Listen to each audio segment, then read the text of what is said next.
Pastor పగడాల ప్రవీణ్ మృతి case social మీడియాలో ఆ పోస్టులు పెడితే జైలుకే. పాస్టర్ పగడాల ప్రవీణ్ మృతి కేసు విచారణపై తూర్పుగోదావరి జిల్లా ఎస్పీ నరసింహ కిషోర్ తాజాగా ఒక ప్రకటన విడుదల చేశారు. ఏపీ డీజీపీ కార్యాలయం మంగళగిరి నుంచి 2 సభ్యుల ఫోరెన్సిక్ నిపుణుల బృందం నేర స్థలం వద్ద క్షుణ్ణంగా పరిశీలించిందని వెల్లడించారు. డీఎస్పీ స్థాయి అధికారి ఆధ్వర్యంలో ఈ కేసును పారదర్శకంగా దర్యాప్తు చేస్తున్నట్లు వెల్లడించారు. ఈ కేసుపై 5 ప్రత్యేక బృందాలు పనిచేస్తున్నాయని, హైదరాబాద్ నుంచి విజయవాడ వరకు 2 పోలీస్ బృందాలు, విజయవాడ నుంచి మహేంద్రవరం వరకు మరో 2 పోలీస్ బృందాలు సీసీ ఫుటేజ్ పరిశీలన, అవసరమైన వ్యక్తుల సమాచారం సేకరిస్తున్నట్లు పేర్కొన్నారు. హైదరాబాద్లో పాస్టర్ పగడాల ప్రవీణ్ కుమార్ కుటుంబ సభ్యులను విచారించి వారి వాంగ్మూలం నమోదు చేసినట్లు తెలిపారు. ఈ కేసులో దర్యాప్తు పురోగతిని సీఎం చంద్రబాబు పోలీస్ అధికారులతో ఎప్పటికప్పుడు సమీక్షిస్తున్నారని, కేసు దర్యాప్తుకు సంబంధించిన ఎటువంటి వదంతులు, అవాస్తవాలు సోషల్ మీడియాలో ప్రసారం చేయవద్దని, విద్వేషాలు రగిల్చేలా మతపరమైన అవాస్తవాలు ప్రచారం చేయవద్దు, శాంతి భద్రతలకు విఘాతం కలిగించే సోషల్ మీడియా పోస్టులను గుర్తిస్తే వారిపై కేసులు నమోదు చేస్తామంటూ హెచ్చరించారు. కాగా ఆయన రోడ్డు ప్రమాదంలో చనిపోలేదని, ఆయన్ను హత్య చేసి ఉంటారనే అనుమానాలు పలువురు వ్యక్తం చేస్తున్న క్రమంలో ఇది మత ఘర్షణలకు దారితీసే అవకాశం ఉండటంతో పోలీసులు అప్రమత్తంగా ఉన్నారు. ఈరోజు 29/3/2025 గోల్డ్ రేటు గురించి తెలుసుకుందాం. 24 క్యారెట్ల గోల్డ్ రేటు గ్రాము ఈరోజు మార్నింగ్ 9,095 రూపాయలుగా ఉంది. అదే 24 క్యారెట్ల గోల్డ్ రేటు ఈవినింగ్ గ్రాము 9,117 రూపాయలు. అదే ఈరోజు మార్నింగ్కి ఈవినింగ్కి 22 రూపాయలు పెరిగింది. 22 క్యారెట్ల గోల్డ్ రేటు గ్రాము ఈరోజు మార్నింగ్ 8,331 రూపాయలుగా ఉంది. అదే 22 క్యారెట్ల gold rate evening gram rate 8,360 రూపాయలు. అదే ఈరోజు మార్నింగ్ ఈవినింగ్కి గ్రాముకి 29 రూపాయలు పెరిగింది. అలాగే ఇప్పుడు మనం సిల్వర్ రేట్ల గురించి తెలుసుకుంటున్నాం. ఈరోజు మార్నింగ్ సిల్వర్ రేటు గ్రాము 103 రూపాయలుగా ఉంది. ఈవినింగ్ కూడా 103 రూపాయలుగా ఉంది. 100 కింద పడేసి 1,50,000 ఎత్తుకెళ్లిన దొంగల ముఠ. జగిత్యాల జిల్లా కోరుట్ల పట్టణంలో SBH బ్యాంకు నుంచి తన సొంత అవసరాల కోసం 1,50,000 రూపాయలు శ్రీహరి అనే వ్యక్తి డ్రా చేసుకున్నారు.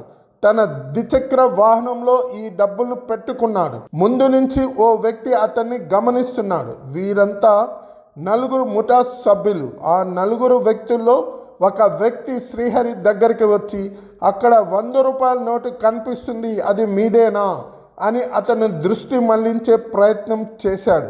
దీంతో ఆ వ్యక్తి అటు తిరిగాడు. ఇకేముంది, 4లో నుంచి ఒక వ్యక్తి అటుగా వచ్చి బైక్ పై ఉన్న 1,50,000 డబ్బులు దొంగిలించి బైక్ పై ఉడాయించాడు.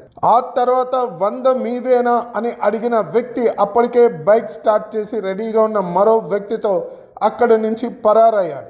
బాధితుడు తన డబ్బులను చెక్ చేసుకోగా అవి మాయమైపోయాయి. వచ్చిన వాళ్ళు దొంగలు అనుకుని పోలీసులను ఆశ్రయించాడు. పోలీసులు చుట్టుపక్కల ఉన్న సీసీ కెమెరాలను పరిశీలిస్తున్నారు.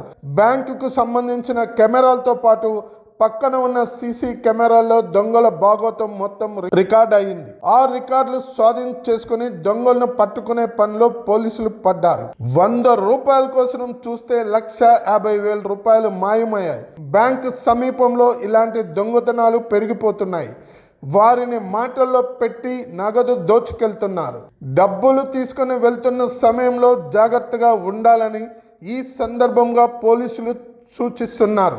మెడికల్ కాలేజీలో ర్యాగింగ్ కలకలం. ఫస్ట్ ఇయర్ విద్యార్థి హాస్టల్ రూమ్కి పిలిపించి తెలంగాణలోని నాగర్ కర్నూలు జిల్లా ప్రభుత్వ మెడికల్ కాలేజీలో ర్యాగింగ్ తీవ్ర కలకలం రేపింది. ఎంబీబీఎస్ ఫస్ట్ ఇయర్ స్టూడెంట్ ను ముగ్గురు సీనియర్లు ర్యాగింగ్ చేసిన ఘటన ఆలస్యంగా వెలుగులోకి వచ్చింది. బాధితుడు ఫిర్యాదుతో నాగర్ కర్నూలు జిల్లా పోలీస్ ఉన్నతాధికారులు సీరియస్ యాక్షన్ చేపట్టారు. వివరాల ప్రకారం రాజస్థాన్కి చెందిన దీపక్ శర్మ అనే విద్యార్థి నాగర్ కర్నూలు జిల్లా మెడికల్ కాలేజీలో మొదటి ఎంబీబీఎస్ సంవత్సరం చదువుతున్నాడు. ఈ క్రమంలో ఈ నెల 25న సాయంత్రం వేళ హర్షవర్ధన్, లోకేష్, హిమవర్ధన్ అనే ముగ్గురు సీనియర్లు దీపక్ శర్మను వాళ్ళ హాస్టల్ రూమ్కి పిలిపించి ర్యాగింగ్ చేయడం తీవ్ర దుమారం రేపింది. ర్యాగింగ్ పేరుతో ముగ్గురు సీనియర్లు దీపక్ శర్మపై దాడి చేయడంతో పోలీసులకు ఫిర్యాదు చేశాడు. మెడికల్ కాలేజీ హాస్టల్కు తీసుకువెళ్లి ర్యాగింగ్ చేశారని, గోడ కుర్చీ వేయించడంతో పాటు లేని గ్యాస్ సిలిండర్ ఉన్నట్లు ఫీల్ అవుతూ మోయాలని అవహేళన చేసినట్లు తెలిపాడు. అయితే సీనియర్ల టాస్క్ను మధ్యలోనే ఆపినందుకు లెదర్ బెల్ట్తో దాడి చేశారని వెల్లడించాడు. ముఖంపై పిడిగుద్దులు గుద్దడంతో నోటి నుంచి రక్తం బయటికి వచ్చిందని ఆవేదన వ్యక్తం చేశాడు. అంతేకాదు మొబైల్ ఫోన్ని లాక్కొని పర్సనల్ ఫోటోలు, వీడియోలు షేర్ చేసుకొని ముగ్గురు సీనియర్లు బ్లాక్మెయిల్ చేశారని దీపక్ శర్మ పోలీసులకు ఇచ్చిన ఫిర్యాదులో పేర్కొనడం సంచలనం సృష్టించింది. బాధితుడి కంప్లైంట్తో ముగ్గురుపై కేసులు నమోదు చేసిన పోలీసులు దర్యాప్తు చేస్తున్నారు. ర్యాగింగ్ ఆరోపణలపై మెడికల్ కాలేజీకి వెళ్లి ఆరా తీశారు. అటు ర్యాగింగ్ ఘటనపై Nagarkurnool medical college vice principal Suguna react అయ్యారు. ర్యాగింగ్ విషయం తమ దృష్టికి వచ్చిన వెంటనే కాలేజీ ప్రిన్సిపాల్ అడిషనల్ ఎస్పీకి సమాచారం ఇచ్చారని తెలిపారు. ర్యాగింగ్ చేసిన విద్యార్థులు బాధితుడిని పోలీస్ స్టేషన్కు తీసుకెళ్లి కౌన్సిలింగ్ ఇచ్చినట్లు వెల్లడించారు. ర్యాగింగ్ చేసిన విద్యార్థి తల్లిదండ్రులకు సమాచారం ఇవ్వగా పండుగ నేపథ్యంలో వచ్చే నెల 2న వస్తామని చెప్పినట్లు తెలిపారు. మెడికల్ కాలేజీలో ర్యాగింగ్ ఘటనలను ఎట్టి పరిస్థితుల్లో ఉపేక్షించేది లేదని వైస్ ప్రిన్సిపాల్ సుగుణ స్పష్టం చేశారు. అన్ని తప్పులు తప్పవు తిప్పలు, కవిత ఘాటు వ్యాఖ్యలు. శాసన మండలిలో బీఆర్ఎస్ పార్టీ ఎమ్మెల్సీలు విలేకరుల సమావేశం నిర్వహించి కాంగ్రెస్ ప్రభుత్వ వైఫల్యాలను ఎండగట్టారు. ఈ సందర్భంగా ఎమ్మెల్సీ కల్వకుంట్ల కవిత కీలక వ్యాఖ్యలు చేశారు. రాష్ట్ర అప్పులపై కాంగ్రెస్ నేతలు తప్పుడు సమాచారం చేశారని మండిపడ్డారు. కేంద్ర ప్రభుత్వం పార్లమెంట్లో ప్రకటించిన లెక్కల ప్రకారం తెలంగాణ అప్పులు 4.42 లక్షల కోట్లు మాత్రమేనని, కానీ సీఎం రేవంత్ రెడ్డి తాము తమ పాలనలో 8 లక్షల కోట్లు అప్పులు చేశామని అబద్ధాల ప్రచారం చేస్తున్నారని ఆరోపించారు. అబద్ధాలతో అధికారంలోకి వచ్చిన కాంగ్రెస్ ఇప్పటికైనా నిజం చెప్పాలని, తప్పును ఒప్పుకుంటే మర్యాదకు పూర్వకంగా ఉంటుందని హితవు పలికారు. కాళేశ్వర బ్యారేజీలు కూలిపోతున్నాయని ప్రచారంలో వాస్తవం లేదని, ఇరిగేషన్ మంత్రి స్వయంగా మండలిలో ఒప్పుకున్నారని బీఆర్ఎస్ పార్టీ తెలిపింది. నీళ్లు ఇవ్వకపోవడం కాంగ్రెస్ వైఫల్యం కాదా అని పార్టీ ఎమ్మెల్యేలు ప్రశ్నించారు. ప్రజాక్షేత్రంలో కాంగ్రెస్ వైఫల్యాలను ఎల్లప్పుడూ ఎత్తి చూపుతామని తెలిపారు. ఈ పరిస్థితిలో ఏప్రిల్ 27న ఎల్కతుర్తి వద్ద బీఆర్ఎస్ రాజ్యోత్సవ సభను మహాకుంభమేళా తరహాలో నిర్వహించినట్లు ప్రకటించారు.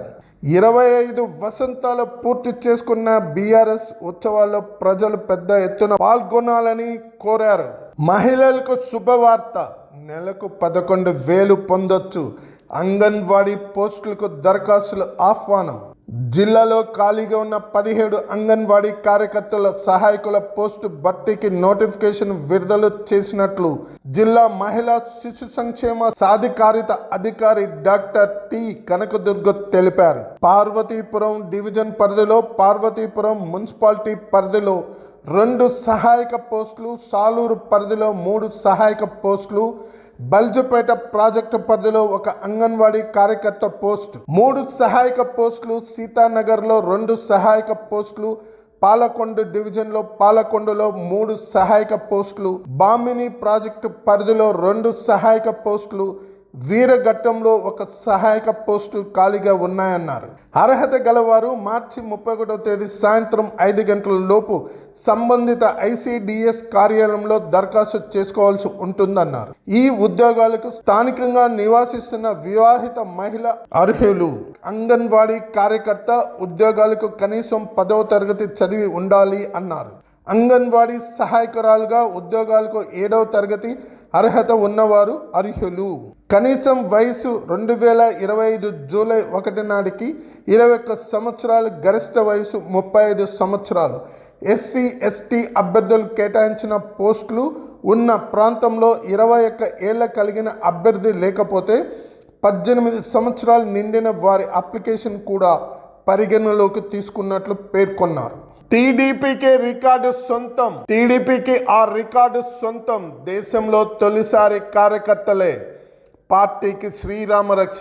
చంద్రబాబు. తెలుగుదేశం పార్టీ 43వ ఆవిర్భావ దినోత్సవ వేడుకలను శనివారం రాష్ట్ర వ్యాప్తంగా ఘనంగా నిర్వహించారు.